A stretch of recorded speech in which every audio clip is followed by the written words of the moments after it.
మీరు దేవుని గ్రంథం ఎక్కడైనా చూడండి, ఎలీషాని తీసుకోండి, ఏలియాని తీసుకోండి, మోషేని తీసుకోండి, వాళ్ళ లోకంలో దేని వైపు చూడలేదు, కానీ ప్రభువు కొరకు జీవించినారు.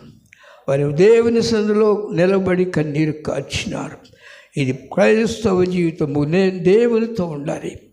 దేవునికి ఇష్టంగా నువ్వు బ్రతకాలంటే ప్రియ సహోదరుడా, క్రీస్తు స్వభావం మనకు అవసరమైనది.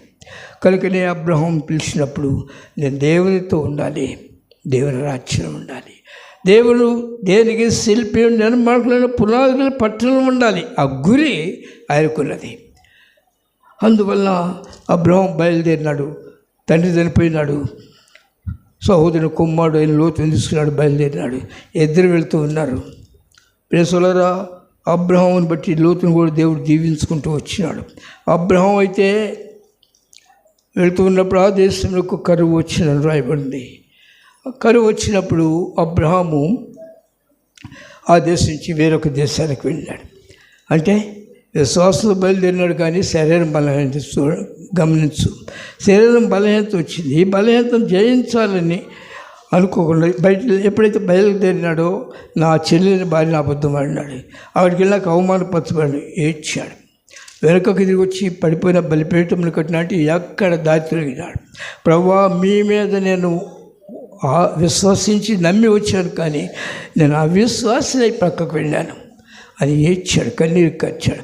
బలహీనమైన శరీరం, ఎక్కడ నువ్వు బలహీనలు అయ్యావు, అది నువ్వు అర్థం చేసుకుని దేవుని దగ్గరికి వచ్చి నీ కన్నీరు కార్చాలి, ప్రార్థించాలి. అప్పుడు దేవుడు నిన్ను లేవనెత్తారు. ఎందుకు? నువ్వు దేవునితో ఉన్నప్పుడు నీతిని ప్రేమించాలి. సామెతల గ్రంథము 8వ అధ్యాయంలో, నన్ను ప్రేమించు వారిని నేను ప్రేమించున్నాను, నన్ను జాగ్రత్తగా వెతుకువారు నన్ను కనుగొందురు, ఐశ్వర్య ఘనతలను స్థిరమైన కలిమి ఐశ్వర్య ఘనతలు నాయకున్నాయి. ఎప్పుడు? నువ్వు నీతిని ప్రేమించినప్పుడు, నీతిని కృపను అనుసరించువాడు నీతిని ఘనతను జీవమును పొందడం. ఎప్పుడైతే నీతిగా జీవిస్తూ నేర్చుకుంటావో ఈ లోకంలో నీకు గంతిస్తారు. రెండవదిగా దేవుడిని నువ్వు గణపరుస్తావు. కనుక ప్రేసలరా, శరీరం ఎప్పుడు మనతోనే ఉంది. శరీరం మనం జయించకపోతే నష్టపోతాము. రక్షింపబడిన తర్వాత ఆ స్వభావం రావాలి, మన బయటికి మారు మనసు పొందాలి. అంటే పిలవనప్పుడు ప్రభు దగ్గర నాకు మునిపి ఏం చేశాను, ఎన్ని చేసి ఉంటాము. శరీర కార్యాలు ఎన్ని ఉంటాయి.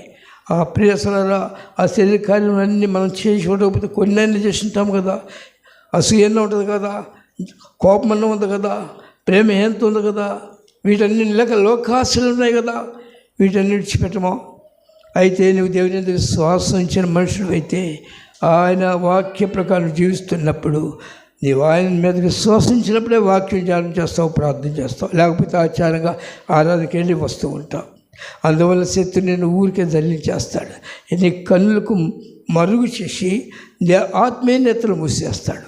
కనుక దేవుని వాక్యం ధ్యానం చేసిన మనుషుడు ఏమి రాయబడిందంటే, దివారాత్రులు ధర్మశాస్త్రం ఆనందించి దివారాలు దాన్ని ధ్యానించువాడు ధన్యుడు, అతడు నీటి కాలువలు ఎవరైనా నాటబడిందాయి, ఆకు వాడక తన కాలం ముందు ఫలమిచ్చేట్టు వల్ల ఉండరు, అతడు చేయనంతయు వాస్తవమా. దేవుని గ్రంథం సత్యమేనా? ప్రేసలరా, ఈ గ్రంథము సత్యం. ఇది మనుషుడు రాసింది కాదు. సత్య వేద గ్రంథము, ఆహా చదువ చక్కని గ్రంథము, దీని చదువు రే ధాన్యులో.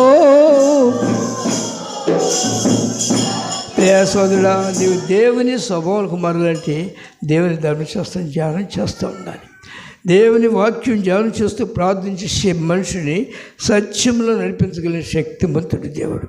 వాక్యం ద్వారా నిన్ను ఆయన నడిపించి నీకు జీవాన్ని ఇస్తాడు.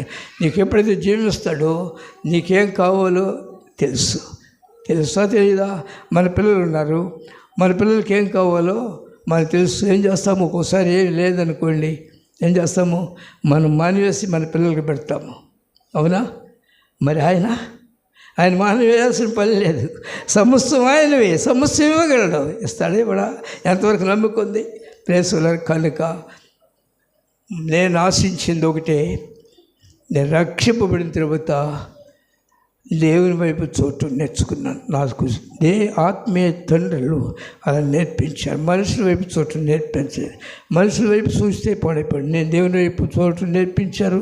వారు చెప్పేవారు, విశ్వాసముతో దేవుని వైపు చూడు, దేవుడు నిన్ను తప్పక ఆశీర్వదిస్తాడు. ఈ లోకంలో పెరుగులాడితే శత్రువు ఏం చేస్తాడంటే శరీర లోకపు దృష్టిని పెడతాడు. ఉందా మాటల కొరింథీయులకు రాసిన 2వ పత్రిక 4వ అధ్యాయం 4వ వాక్యం ఉంది, అవిశ్వాసులైన వారి మనోనేత్రములకు యుగ సంబంధమైన దేవత గుడ్డితనం కలిగించేయను. చూశారా? కనుక ఎక్కడైతే మనం లోకానుసరణ మనసు వస్తామో మన మహిమనెత్తలు మెరుగుపడతాయి. లోకం వైపు పరుగులెత్తాం. లోకం వైపు పరుగులెత్తినప్పుడు ఏం చేస్తాము? ఆశీర్వదింపడానికి అవకాశం, హృదయంలో నిజమైన సంతోషం ఉండదు. చాలా శ్రమలు ఉంటాయి. దేవుడు తన బిడ్డలకి ఏమీ తక్కువ చేయడం. రొట్టెలు అడిగితే నీ పిల్లలకి నువ్వు రాత్రిస్తావా? నేను అంతకంటే శ్రేష్టమైన వాడిని కన్నా మీ పరలోకపు తండ్రి నేను నీకు ఇవ్వలేనా? ఇస్తాడు, ఇవ్వడా? అది అనుభవంలో రావాలి. చెప్పితే కాదు, వినటం కాదు, అనుభవంలో రావాలి. నేను ప్రభువుని చూడాలి, ఆయనలో ఉన్న దీవెనలు సాధించుకోవాలి. ఆ మంట నీకున్నప్పుడు ఏ కొరత దేవుడు చేయడం. అయితే నువ్వు శరీరాన్ని జయించలేనప్పుడు నీ జీవితంలో దేవుని నుండి ఏమైనా పొందలేవు. ఈ శరీరం జయించాలంటే ప్రార్థన అవసరమైనది. ప్రార్థన ఎప్పుడైతే చేస్తూ ఉంటావో ఆయనతో సహవాసం చేయాలని ఆశ ఉంటుంది. ఆయనతో సహవాసం చేసినప్పుడు ప్రజలు 2 స్నేహితులు ఉన్నారు, 2 సహవాసం చేస్తూ ఉంటారు. ఏమవుతుంది తెలీదా? మీ స్నేహితులు ఎవరు లేరా మీకు? స్నేహితులు 2 కలిసి సహవాసం చేస్తుంటే ఒకళ్ళు విడిచిపెట్టుకోలేరు.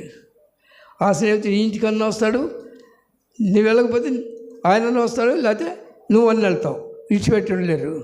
హానోకు దేవునితో సహవాసం చేసినప్పుడు హానోకు దేవుడు 2 కలిసి సహవాసం చేసి ఉన్నారా?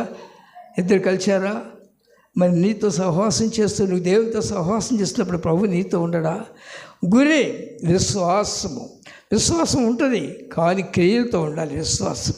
అది నేర్చుకుని చాలామంది భక్తులు విశ్వాసంతో వారి జీవితాలు కట్టుకున్నారు. నేను చాలాసార్లు యోచన చేస్తాను, ఒకవేళ అలాంటి విశ్వాసం లేకపోతే ఏ మనుషుడు దేవునితో ఉండలేడు.